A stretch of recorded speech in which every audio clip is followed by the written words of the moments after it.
Anda tahu siapa itu Mustafa Kemal Atatürk? Dialah presiden pertama dari Republik Turki sekuler.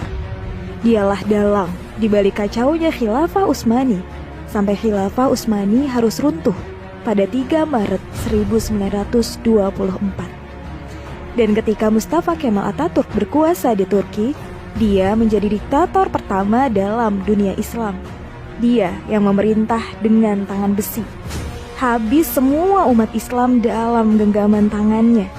Tangannya berlumuran darah umat Islam yang menghendaki agar Khilafah Utsmani kembali menghiasi bumi Istanbul.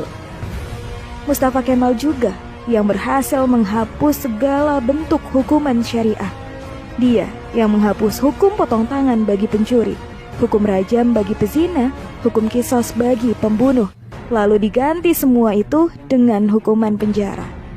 Tak hanya itu, Mustafa Kemal juga menghapus hukum waris, menyamaratakan ahli waris laki-laki dengan ahli waris perempuan, menghapus hukum hijab bagi muslimah, mengubah Masjid Hagia Sophia menjadi museum.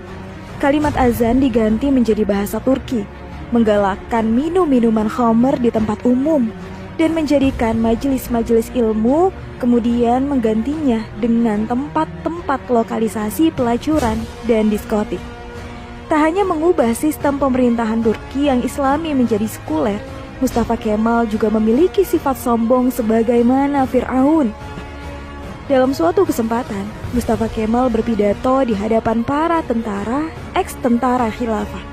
Dalam pidatonya itu, Mustafa Kemal membanggakan dirinya dengan berkata, "Kini, siapa yang berkuasa? Aku atau Tuhan?" Dengan perasaan takut, para tentara itu serentak mengucapkan, "Andalah paduka yang kami takutkan sekarang." Mendengar jawaban dari para tentara itu, senyum kesombongan mengukir di bibir Mustafa Kemal. Tapi semua itu berhenti ketika periode akhir Oktober 1938. Saat itu, Mustafa Kemal awalnya menderita penyakit kulit.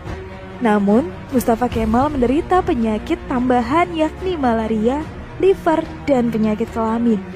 Dokter pribadinya pun memberi salep dan dioleskannya di kulitnya yang luka karena garukan dari kukunya. Dari Abdullah Azzam dalam bukunya Naratul Maf'udah menjelaskan prosesi ajal Mustafa Kemal Atatürk yang sangat mengerikan. Menurut Dr. Abdullah Azzam, sebuah cairan berkumpul di perutnya secara kronis. Ingatannya melemah, darah mulai mengalir dari hidungnya tanpa henti. Untuk mengeluarkan cairan dalam tubuhnya, dokter pun menusuk jarum di perutnya. Tapi hasilnya, perutnya membusung dan kedua kakinya bengkak. Wajahnya pun menjadi pusat pasi dan terlihat seperti tengkorak. Mustafa Kemal yang sedang sakit menderita itu, kesehariannya dilingkupi rasa panas yang luar biasa. Bahkan, gatal-gatal dari tubuhnya semakin menjadi, hingga dia merasa tak tahan, lalu menjerit sampai terdengar di seluruh istana. Para pekerja istana sangat ketakutan ketika Mustafa Kemal sudah menjerit karena kesakitan. Badannya yang panas hingga melebihi suhu normal membuatnya tak mau masuk istana. Dia minta dibawa ke tengah-tengah laut untuk menurunkan suhu tubuhnya. Tapi ternyata suhu tubuhnya selalu naik dan malah bertambah panas.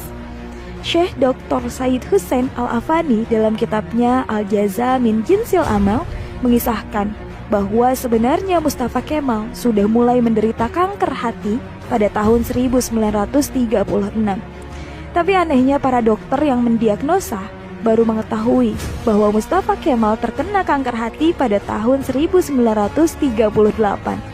Dan puncaknya, pada pagi hari tanggal 10 November 1938, Mustafa Kemal dinyatakan mati oleh tim dokter. Sakaratul maut yang amat mengerikan bagi pengkhianat dan penghancur Khilafah Utsmani. Bahkan ketika akan proses pemakaman pun, para ulama Turki menolak untuk menyolatkan jenazah busuk Mustafa Kemal Atatürk. Baru dini hari ke-9, atas desakan dan permintaan dari adik perempuan Mustafa Kemal, barulah para ulama dan rakyat Turki mengkafani, menyolatkan, dan menguburkan Mustafa Kemal. Tapi naas, ketika jenazahnya akan dimasukkan ke perut bumi, Jenazahnya terlempar ke atap. Para peziarah dibuat repot oleh hal ini. Akhirnya para ulama sepakat untuk menimbun jenazah Mustafa Kemal dengan bebatuan di Bukit Angkara. Baru setelah 15 tahun matinya Mustafa Kemal, jenazahnya kembali untuk dikubur. Tapi lagi-lagi bumi menolak jenazah Mustafa Kemal Atatürk. Hingga akhirnya jenazah Mustafa Kemal dimasukkan ke dalam museum etnografi di Ankara, Turki. Jenazahnya ditimbun dengan bebatuan marmer yang bobotnya sampai 44 ton. Dan jika Anda pergi ke museum etnografi di Turki untuk melihat makam Mustafa Kemal, para pemandu museum pasti akan menyemprotkan parfum yang paling wangi ke pakaian Anda. Sebab jika Anda sudah mendekati makam Mustafa Kemal, pasti akan tercium bau yang lebih busuk dari bangkai. Pihak museum pun mengakui jika sumber bau busuk itu bukan dari WC atau septic tank yang bocor, melainkan dari areal makam Mustafa Kemal Atatürk. Kisah ini memberikan iktibar, seperti kata beberapa ulama, kalau kamu benci dan mencoba menjegal khilafah, maka kamu akan melawan Allah.